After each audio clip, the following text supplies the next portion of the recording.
It is an honor to go after my deputy party leader has spoken on the position of the party. Honorable Speaker, I want first of all to echo the words that the Senator for Vihiga has said, that we as ODM are extremely proud of the campaign that was run by our party leader, the Honorable Raila Amolo Odinga. We are extremely proud, Honorable Speaker, because even some of us who are way younger than us were envious of his energy to put in all those hours of flights, to go to all those capitals, to go and speak to all of those people so that they can be able to support him. There is consensus across the country, Honorable Speaker, that there was nothing wrong with the candidate. We presented the best possible candidate Kenya could have. If you look at his stellar experience in public life, even on the continent as the AU infrastructure envoy for the past few years, Honorable Speaker, we had the best candidate we could put forward. Honorable Speaker, last year, I had opportunity to be a part of an observer mission, and it was the first time that I was undertaking such duties in my entire life. We were part of an observer mission for the elections in Somaliland. And that is when, Honorable Speaker, I came to realize that sometimes that the decisions that are taken in our internal borders or in the borders of one country, we think sometimes that they are entirely our decision. But I'm telling you, Honorable Speaker, I learned that many people, especially your neighbors, your political neighbors, have interest in what happens in your country. Honorable Speaker, when we were there, we realized that many of the countries around Somaliland had an interest. Addis Ababa had an interest in the election in Somaliland. The people of Djibouti were watching very keenly to see what happens in Somaliland, and of course Somalia itself, because they claim that Somaliland is part of the region of Somalia. Honorable Speaker, what that experience showed me is that I am totally blindsided as a legislator, as a leader in this country, when it comes to global geopolitics. It is no wonder, Honorable Speaker, I made a decision, conscious decision, to join the committee in this House that deals with foreign relations. Because for me, Honorable Speaker, I have always felt that the lack of clarity when it comes to Kenya's foreign policy positions is a problem for even some of us. Honorable Speaker, I will give you another anecdote before I say what I want to say.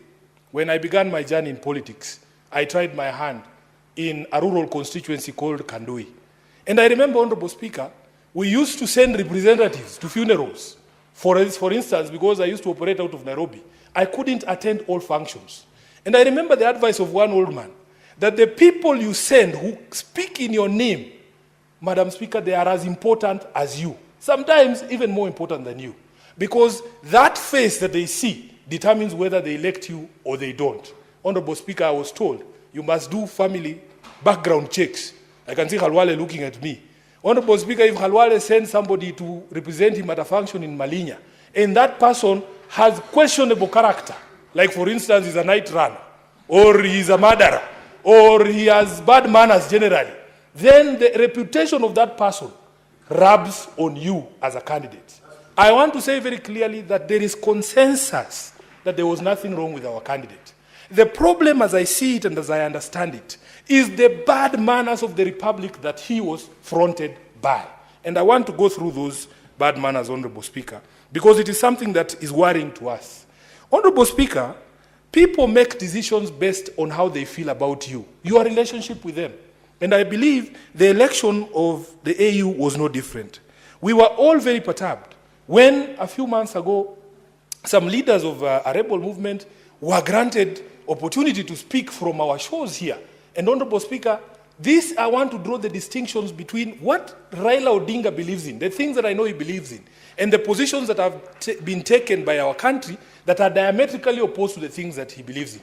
Raila Odinga is a Democrat. He would never support the appending of power other than by means of democratic processes. He would never support a situation where you have people who are threatening peace and stability in a neighboring country, and then you grant them, a stage for them to be able to perpetuate this division in their own homes. So therefore, Honorable Speaker, you have this Pan-Africanist who believes in democracy, who believes in the democratically elected government in the DRC, And then you have your own country, the sponsoring country, allowing rebel movements to have a stage in our own republic to say things and undermine democratically elected governments back home.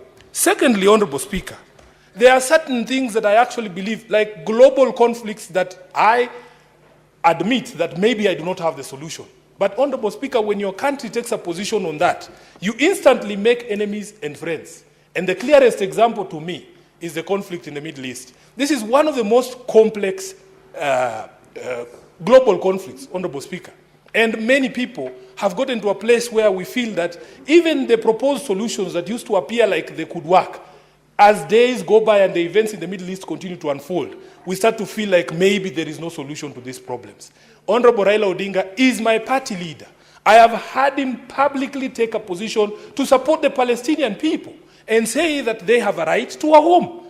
Honorable Speaker, that is the position of the candidate. But what is the position of the sponsoring country? Honorable Speaker, when the sponsoring country takes up an opposite position to the candidate, then it presents a problem. So these conflicts between the position of the candidate and the position taken by government, I believe, contributed to the situation that we are right now. Honorable Speaker, of course, all of us know that once conflict erupted in the DRC, there are certain notions, especially from countries and players in that particular country, that Kenya's position was not a position that was advancing the security and peace of the DRC. Honorable Speaker, we have a very strong voting bloc, the Southern African Development Community. You know the position that they took at the AU. One of the biggest countries and most influential countries in that particular bloc is South Africa. South Africa lost 13 soldiers out of that eruption of violence in Eastern DRC just a few weeks ago. The feeling that I have seen amongst many of these people is that that conflict and that emergence of violence was mishandled by the regions, and especially by Kenya. Honorable Speaker, the evidence is in the fact that when our head of state called for a regional summit to discuss that conflict, in fact, the DRC refused to attend. Honorable Speaker, these political decisions that we make here internally, Madam Speaker, they have global implications. The positions we take as a country have implications of how the rest of the country, the world views us and our standing in the community of nations. Honorable Speaker, most of us were shocked. Just a few days ago, I was sitting at KICC, and there was a red carpet rolled out, and there were very lovely ushers there. And I remember asking them, and they were all dressed in a shade of red, I think. Point of information. It's called... Point of information. Point of information. Would you wish to be informed by It's Senator? going to mess my flow of Senator thoughts. Eddie. But let him inform you. Senator Eddie, do not mess the flow of thought from the Honourable Senator's submission. Madam Speaker, this is one of my favorite leaders in the minority side, so I wouldn't want to sometimes interfere with this point of information. But I think I've listened to him using the word position of country interchangeably. Leader is that there is no country's foreign policy decision and written to those effects of those insights that you have shared. So I just wanted to make that distinction that position of country is different from position of individuals. Okay. Thank you, Honorable Eddie. I think I meant the position of the state of the Republic of Kenya as enunciated by the head of state, the Honorable Dr. William Samoei Ruto. And Honorable Speaker, when countries deal with you, the position is articulated by the head of state. I mean, if you tell the people of Djibouti to tell you what the position of Kenya is on an issue, they will most likely go with the position that has been enunciated by the head of state. Honorable Speaker, I was on the question of the presence of the RSF from the Sudan in Nairobi. Again, Honorable Speaker, the newspaper reports were that they were here to sign some pact that was going to put in place a new government in the Sudan. Why are we meddling in the situation in the Sudan when we know there are two warring factions? We used to play a role of mediator. When the president was President Moi, he was known for being a peacemaker. This country used to be known as a diplomatic hub where these global and regional problems were resolved.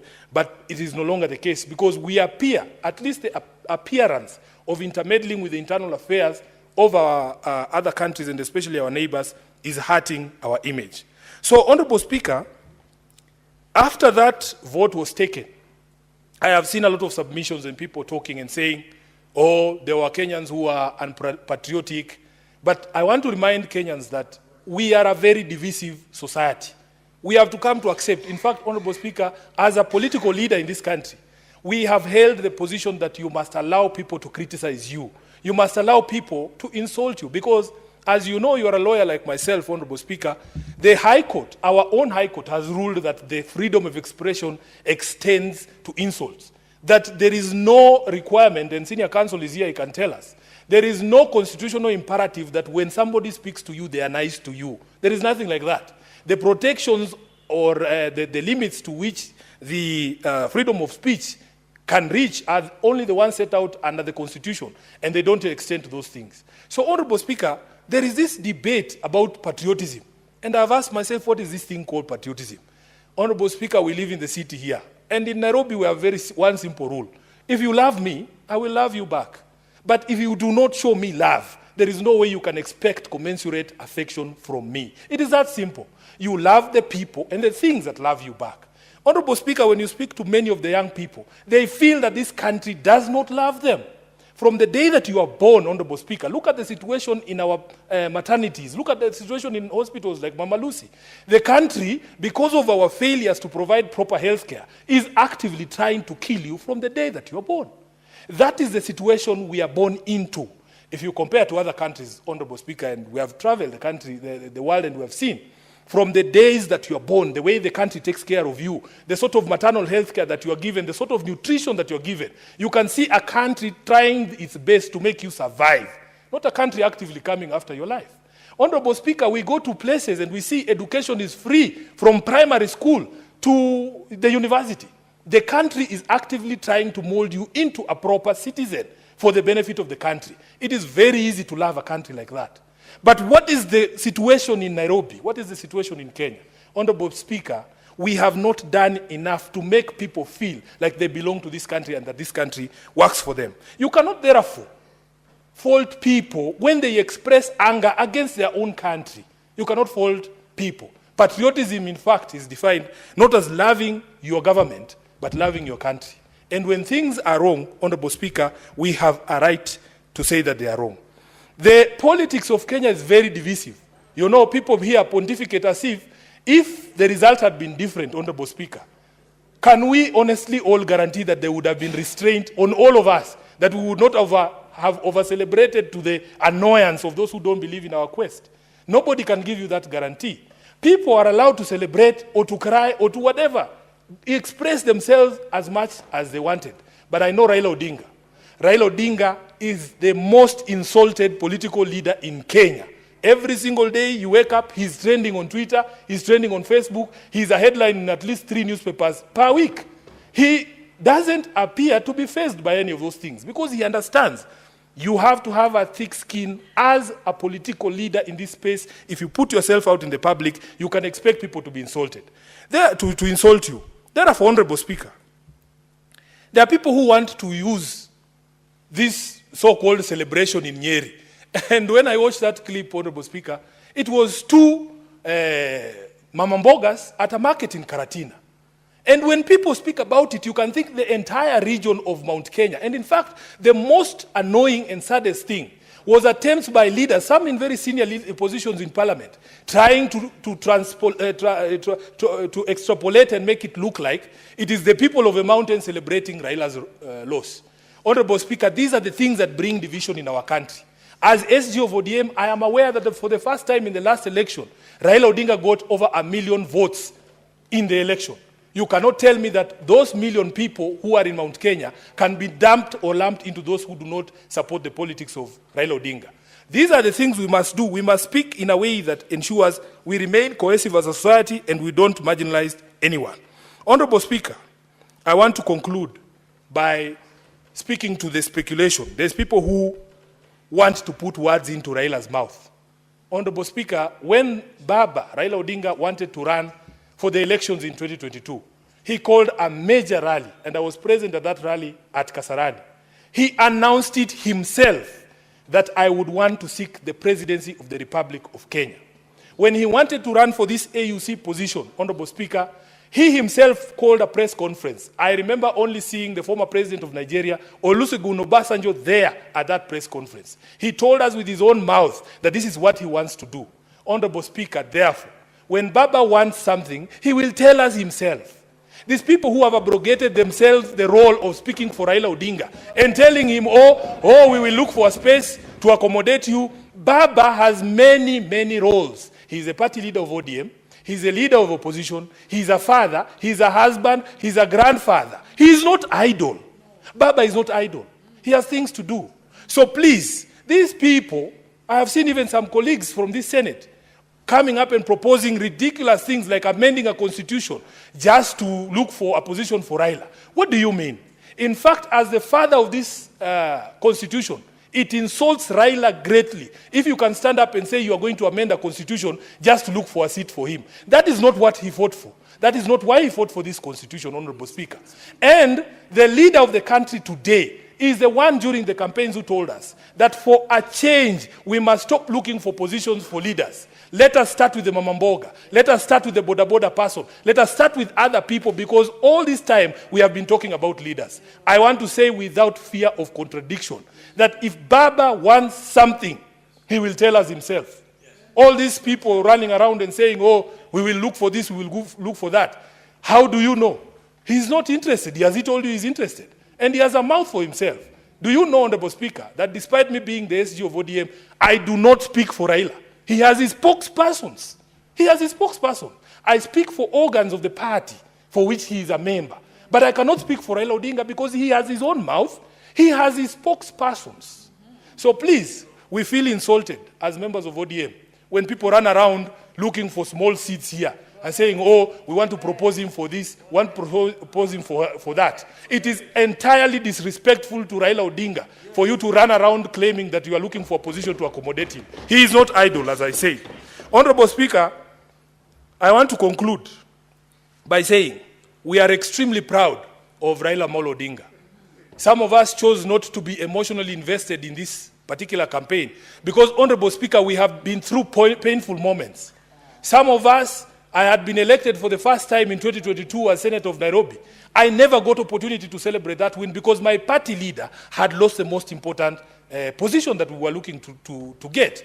Honorable Speaker, we were depressed. When you see us here, we might appear in public like we are rocks. We are not. These things have an effect on us as people. We want to be left alone. We want to be left alone, Honorable Speaker, and we want people to respect our father. We want people to respect Raila Odinga. Because every time you pick him up for your other charades like the ones that people are proposing here, when ultimately it doesn't work, it is the people who believe in him who bear the brunt of the pain. Those people are not there with us. In fact, these people proposing, some of these guys proposing things here, they are inwardly very happy and they want to drag Raila Odinga into another charade that is going nowhere. We want to tell the people of Kenya that it is only you are the ones with the power to determine the future of Baba Raila Amolo Odinga. Nobody has the right to tell anyone in this country to retire or to come out of politics. You are not the one who put him into politics. Allow Baba to make the decision himself. And Honorable Speaker, if you allow me, because my time is over, I want to read a quotation from Martin Luther King. This quotation hangs on the walls of Raila Odinga's office in Upper Hill. Honorable Senator Eddie, please, if you can hand me my phone so that I don't move from here. Because there are people who have been threatening us, Honorable Speaker, that when we say these things, they think, oh, you are going to be kicked out from where? From what position? These positions are not permanent, Honorable Speaker. These positions are here today and tomorrow they are gone. Add the SG. Please, just to read this. Senator, I'm adding him 1 minute to read out that quote. Honorable Speaker, Raila Odinga has a very famous office at Capitol Hill in Nairobi. If you go into that office, there's a quotation from Martin Luther King that hangs on his wall. And it goes like this. You may be 38 years old as I happen to be. And one day, some great opportunity stands before you and calls you to stand up for some great principle, some great issue, some great cause. And you refuse to do it because you are afraid. You refuse to do it because you want to live longer. You are afraid that you will lose your job, or you are afraid that you will be criticized, or that you will lose your popularity, or you are afraid that somebody will stab you or shoot you, or bomb your house. So you refuse to take the stand. Well, you may go on and live until you're 90, but you are just as dead at 38 as you would be at 90. And the cessation of breathing in your life is but the belated announcement of an earlier death of the spirit. Honorable Speaker, those people who have been wagging this AU thing on our faces and gagging us, that thing has now been taken. We are unshackled. We are going to speak. I thank you.